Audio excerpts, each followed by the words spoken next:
Le damos la palabra a Carlos Brus, que ya pidió un primer comentario. Muchas gracias, congresista Glave, y felicitarla por hacer esta interesante reunión. Y también felicitar al MEF por empezar a tocar este tema del cálculo básicamente es fácil el problema, cálculo del impuesto predial, que es la base de los ingresos municipales, que es kafkiano.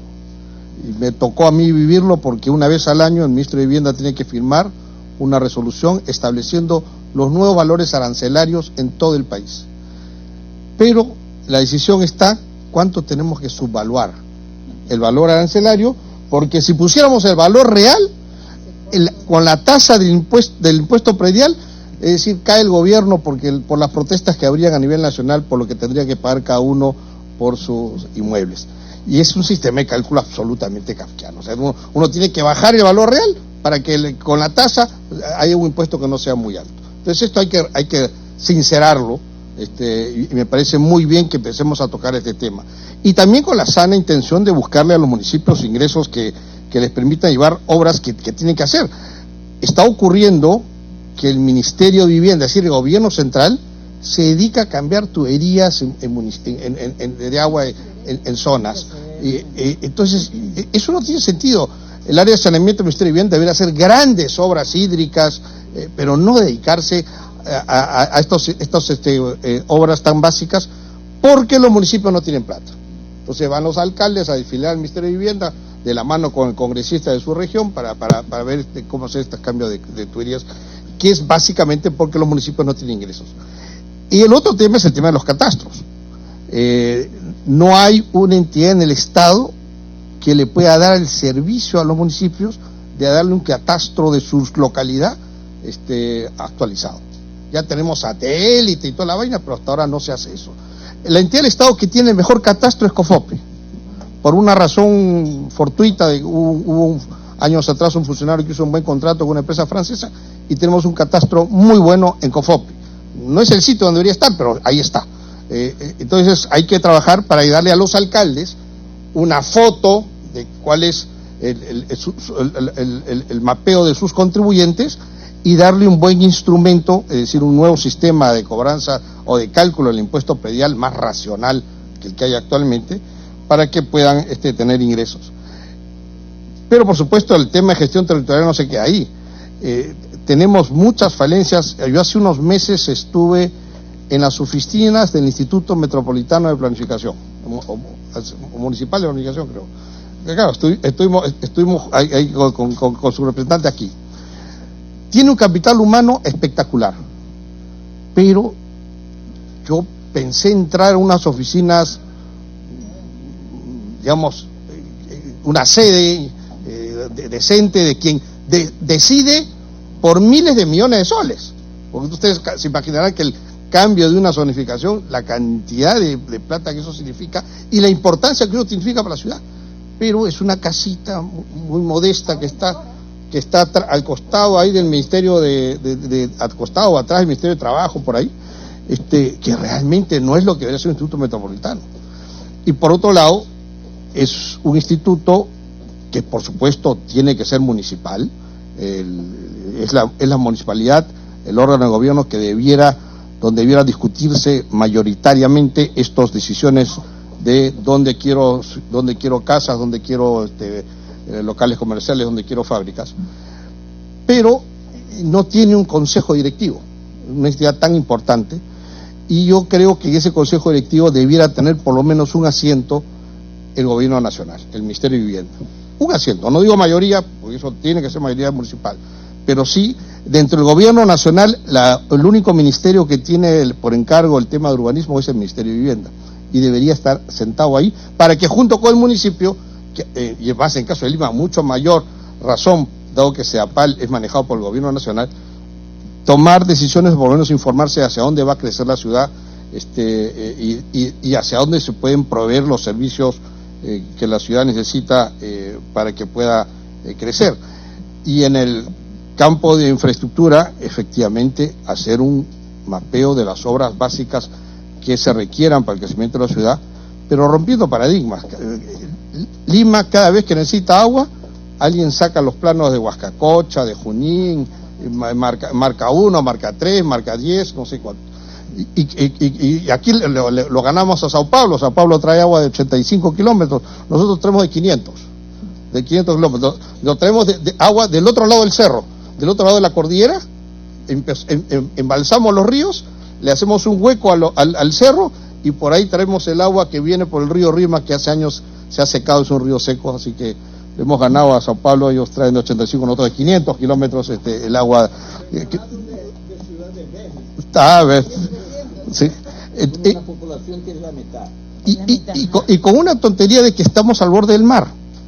Entonces, el empezar a mirar tecnologías como la desalinización de agua, poner una planta desalinizadora en Huaylas, en la zona de Huaylas, otra en el norte, en Ancón, y llenar los reservorios de Ceapal que tiene en el cono, para el cono sur, con la planta agua desalinizada.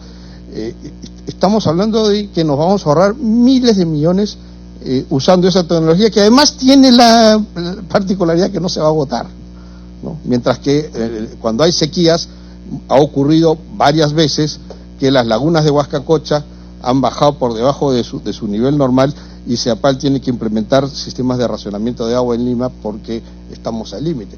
Eso no ocurriría con agua desalinizada porque no hay esa escasez.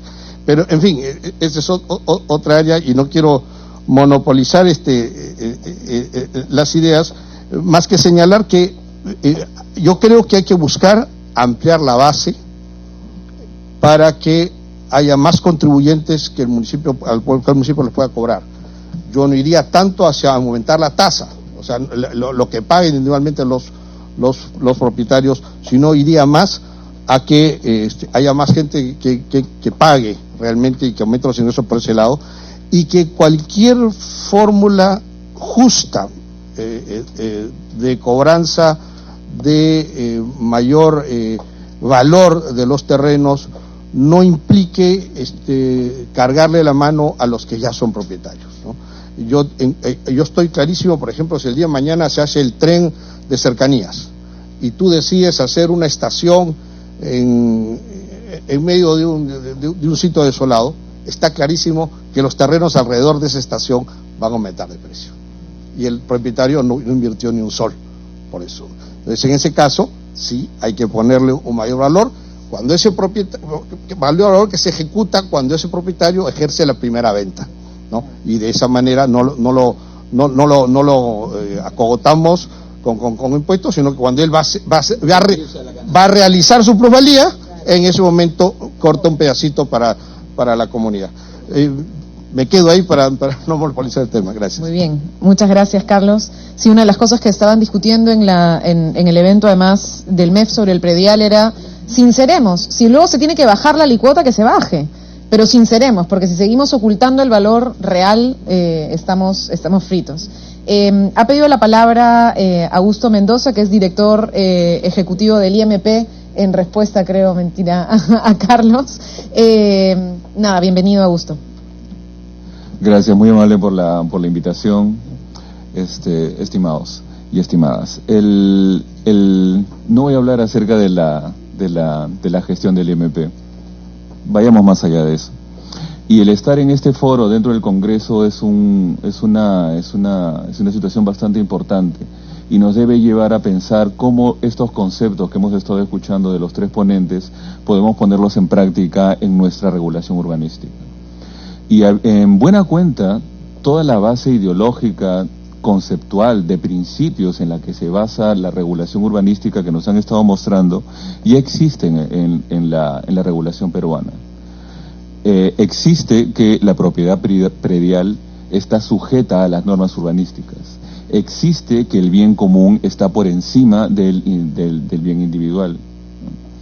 Y en base a eso, incluso hay algunos instrumentos dentro de la escasa regulación urbanística peruana. El Decreto Supremo 022, el Reglamento de Acondicionamiento Territorial y Desarrollo Urbano, y el mismo Reglamento Nacional de Edificaciones hablan de reurbanización y de reajuste de suelo. Pero ¿qué nos falta? Lo que nos falta es traducir estos principios que están que están en la Constitución, que están en el Código Civil, traducirlos en una ley orgánica de desarrollo urbano, donde se planteen los derechos y deberes que surgen del desarrollo urbano, y también definir en términos legales lo que es el desarrollo urbano. Si ustedes revisan el marco normativo peruano urbanístico, no existe un lugar donde se defina qué es el desarrollo urbano. Entonces tenemos que definirlo. Y en base a esa definición, definir cuáles son los derechos y deberes que deben desarrollarse. Y en función de esos deberes y derechos, generar todo el tinglado de instrumentos urbanísticos que regulen adecuadamente el desarrollo urbano. Estar en el IMP me ha hecho conocer de primera mano la calidad de la regulación urbanística y el impacto que esto tiene en la calidad del acto administrativo, de la gestión urbana. Y justamente es algo que mucho discutimos con Eusebio Cabrera, que es el gerente de desarrollo urbano y con el que hemos coincidido bastante en el Ministerio de Vivienda anteriormente. Y es la baja calidad de la gestión urbana. Y básicamente porque la regulación urbanística no es mala, es malísima, ¿no? Y en base a eso hay muchas cosas que no podemos desarrollar. Tenemos en el RADDUS el reajuste de suelos, pero el reajuste de suelos no puede aplicarse a voluntad de los propietarios. Tiene que haber algunas condiciones que la sociedad le pida al propietario. Martín hace un rato hablaba acerca de que la ganancia o el valor de una propiedad del suelo, una porción de la ciudad, no depende del suelo mismo, sino depende del entorno. Y eso es con una hipótesis clarísima que hace tiempo se ha probado, que mientras más lejos está la periferia del centro, más caro es el centro. No hay mucho que descubrir ahí. Entonces lo que hay que hacer es justamente establecer los criterios, las reglamentaciones, los instrumentos que nos permitan gestionar este valor. En el marco de la formulación del Plan Metropolitano de Desarrollo de Lima, vamos a incluir algunos en la medida que la actual regulación nos lo permite.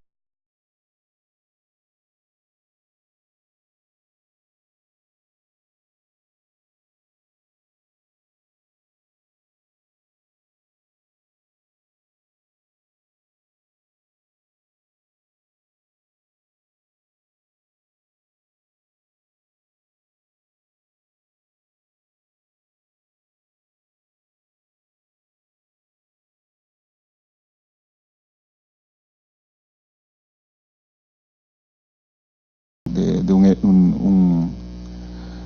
evento anterior, de anterior coordinación, voy a tener que retirarme en un momento más. Y el impuesto predial debemos repensarlo no solo en su cálculo, sino también en su aplicación y en su recojo.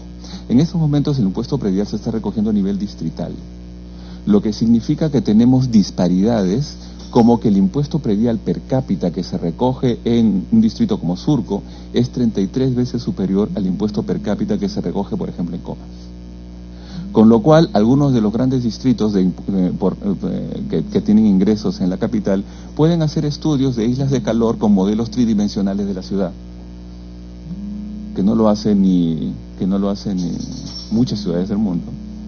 Y hay otros distritos que no pueden pagar el recojo de la basura o el riego de sus parques. Muchísimas gracias. Por la participación. También está con nosotros Mercedes Arauz, ella es congresista y vicepresidenta. Meche. Gracias, y gracias también a las personas que han venido a hacer esta presentación del Instituto Lincoln. Creo que es bien importante lo que se ha planteado en seriedad de cómo revisamos nuevamente cómo nos organizamos urbanamente. Yo creo que ahí es el gran problema que tenemos como país, y esa debería ser una de las primeras cosas, si quiere Marisa escucharme, creo que si nos llegamos a hacer un plan mínimo de gobernabilidad, esta es una de las cosas que queríamos poner en la lista de cosas que queríamos trabajar. ¿Por qué? Porque para poder tener una convivencia pacífica, agradable, en los espacios urbanos donde vivimos, tenemos que planearlo adecuadamente. Y concuerdo con lo que ha dicho el señor que me antecedió, en que tenemos un desorden en el manejo del sistema del manejo del territorio urbano. El Ministerio de Vivienda y Saneamiento tiene una dirección de urbanismo, digamos, pero no es que sea el Ministerio de Urbanismo. Y nosotros deberíamos tener un Ministerio de Desarrollo Urbano. Yo creo que el mejor ejemplo que yo lo aprendí fue cuando en México, en el 2012, yo estaba viviendo ahí, hicieron esa transformación, crearon el SEDATU. Entonces, cuando yo le planteé eso varias veces a algunos ministros, incluyendo el que estaba a mi costado, pero no nos dio el tiempo.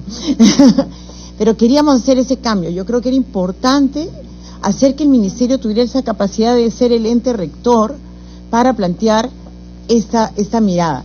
No es contradictoria el desarrollo de los municipios, pero le da guías. Les da guías para poder trabajar. Les plantea cómo debe ser su proceso de ampliación. Y por supuesto esto coordinado con un buen trabajo con el Ministerio de Economía y Finanzas puede resultar en una forma de mejoras de la recaudación. Y ese es un tema central, porque la organización institucional que tenemos hoy es de islitas.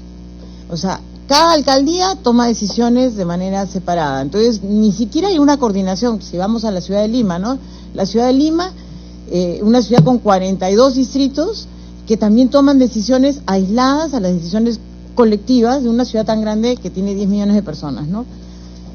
Obviamente, pues, no hay economías de escala, no hay capacidad de una recaudación adecuada, porque cada quien recauda individualmente. O sea, toda la organización es de pequeñas islas y después vamos subiendo y es un desorden. Entonces yo creo que tenemos que cambiar el modelo de organización y creo que, vuelvo a decir, sí, que este debe ser uno de los temas que deberíamos tomar como un tema de consensos para llegar al 2021, en nuestro bicentenario, con alguna idea, al 2021, sigo insistiendo, con una claridad hacia dónde vamos en el tema de desarrollo urbano. Y eso implica, bueno, algunas de las ideas concretas que nos han planteado, de dónde podríamos hacer el trabajo del catastro, lo que dijo Marisa, de tener un tema como ya un tema de servicio urbano básico, el tema de definir bien las reglas de por dónde vamos cobrando los costos y que el ciudadano tenga un sentido de participación, no en el presupuesto participativo que al final es una historia que pasa a su costado. Es un tema de donde ve los resultados de lo que está recibiendo, y eso lo conversamos estos días en el MEF, ¿no? Si el ciudadano no tiene información clara, si no tiene claridad de que ese impuesto que está pagando o los arbitrios que son por servicios claros, va a recibirlos, o sea, no le importa que no venga el carro de basura, pues ya qué importa, la basura la acumulo en la esquina o la tiro al mar o lo que fuere, ¿no? Entonces, no tomo conciencia del tema, pero si el ciudadano ve los resultados de una manera inmediata, yo creo que el ciudadano va a sentirse pleno en ese sentido. También mencioné, y Carlos ha sido también partícipe de eso, lo que es la Superintendencia de Bienes Nacionales también juega aislada del resto de los jugadores, es otra entidad que debe estar incorporada dentro de este mapa de acción, ¿no? Y así, con otras entidades que tenemos que juegan casi como territorios separados, y yo creo que tener una organización institucional clara, con quién tiene responsabilidades de qué y quién tiene cómo ayudar a que esto tenga una mirada conjunta, creo que en este caso tocaría el Ministerio de Vivienda y Saneamiento. Podría ser realmente que se establezcan políticas de urbanismo que nos permitirían mejorar nuestras ciudades. Muchas gracias, Meche. Le damos la palabra a Hernán Navarro, él es director de Regulación de Políticas del Ministerio de Vivienda.